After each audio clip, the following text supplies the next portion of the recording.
Alright guys, welcome back to Prime Tennis Channel. Hope you guys liked the previous videos, and I hope you guys will like this one too. Today I just want to talk about just like what to do after the split step, mainly your first step, your cross, the preparation for the shot. I feel like something a lot of people do is, they'll split and, get their take back ready, or, yeah, mainly that, right? I think it's more important to split and move and prepare for your shot. And so today I just want to go over that, and we'll see how Sinner and Djokovic do it, and I'll lead you through it. So let's go.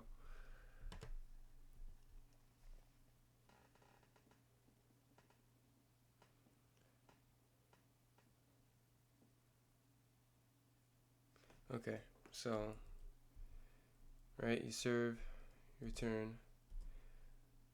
It's mostly for like when you're steady, right? So you see here, Novak is splitting over here, right? First step he's gonna take is just a little turn here to move his right foot in front, prepare for his shot, and then go, boom.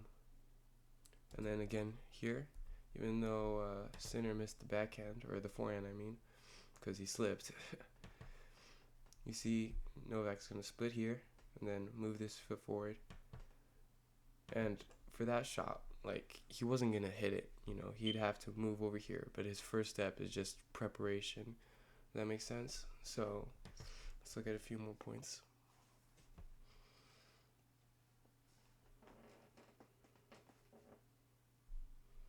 It's a nice serve. I think it's huge on the volleys too, but okay. So serve, return. Here, Djokovic didn't have time after with his serve plus one, right? So he served, Jannik gets a huge forehand return, right? Deep into the middle. Djokovic doesn't have time. He doesn't have time to take his step, right? So he just quickly does open stance, and that's what I was saying before, where you split, you prepare your hands.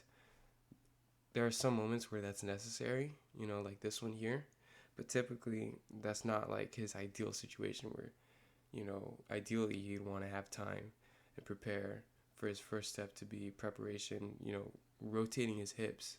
Yeah, I think that's what I like to call it, rotating your hips, and, using that for your shot instead of this open stance. He still hit a great shot down the line here, was able to come in off of it, but typically when he has time, he's not going to want to hit it like that. So here, he does it, takes this back foot, or let's just start from the beginning. So he hits this down the line shot, he comes in, splits, brings this foot over, right? Right, obviously it's necessary, but that's what you want to do for a volley especially, and I don't think there's an instance where you want to hit it off of the other foot, right? You always want to turn and step forward, and he misses the volley, but he had the right footwork, right? Jannik just hit a good shot. So that's what you want to do, and let's see Jannik here, how he's doing at this point. Okay, well, it's a lot of running, so we'll see another one.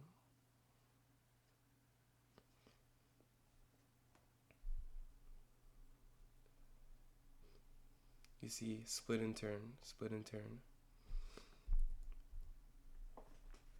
I think it was on all of these shots here, except for the return.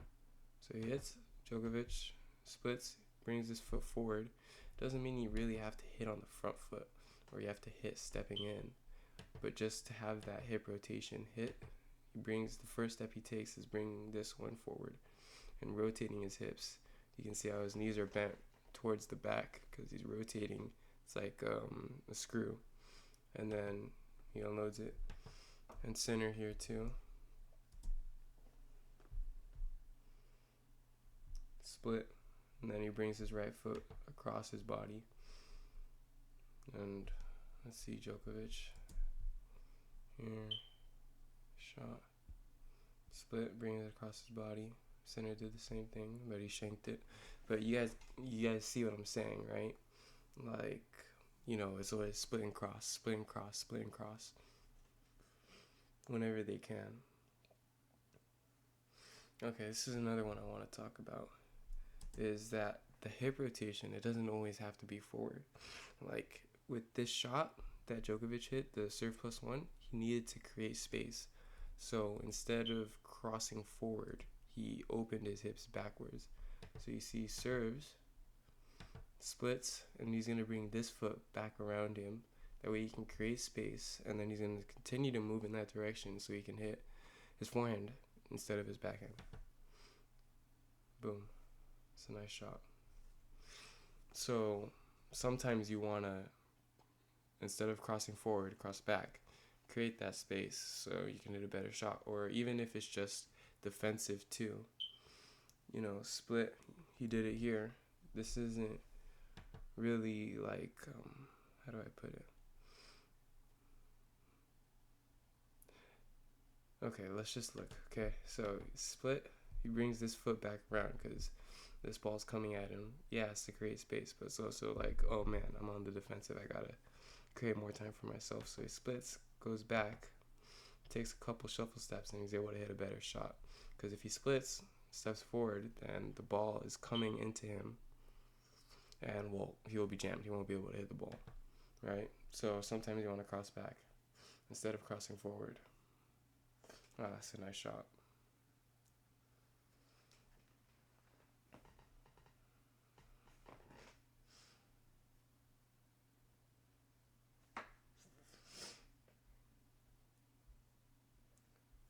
And you'll see here, especially when they have time, like this shot right here, he splits, right? He opens up, but the thing is, like, there are steps, when you're hitting the ball. When the ball's coming at you faster, the steps are shortened. But when you have time, especially, when you want time, you will want to try and create this situation where you don't do everything at once, right? So he splits, he turns, and now you can see his take back. It's not up yet. The ball's still up in the air because he has time, right? So he waits before doing his shoulder rotation, right? First thing he did was the hip rotation, right? So split, he rotates his hips, then he rotates his shoulders before he hits his shot. Does that make sense, right? Because that shoulder rotation, you want to save it for right before you're gonna hit the shot. It's like a spring, right? You don't push the spring, hold it, and then release it. You like push and go, push and go, push and go. So for the hips, you can rotate them early, but the shoulders, you want them to be more push and go. So it's always hips, then shoulders, then take back, or hips and shoulders and take back. Right? So that's what he does here. It's a good shot. And, let's just look at that some more of like the order, the sequence. Serves, hips. Okay, well, he had a run. That was a good serve. Like that's an instance where you don't want to.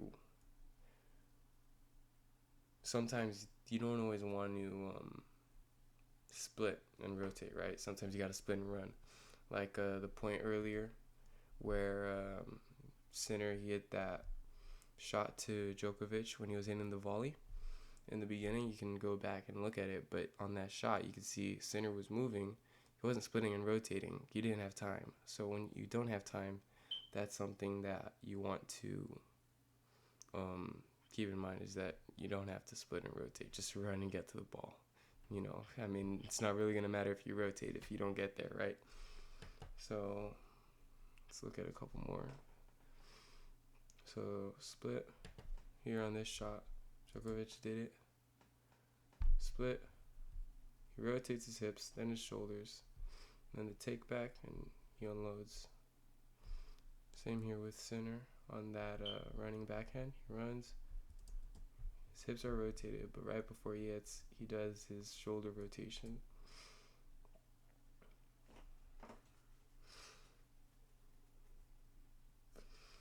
Alright, well, I hope you guys understand what I'm saying. Leave a comment and tell me what you guys think.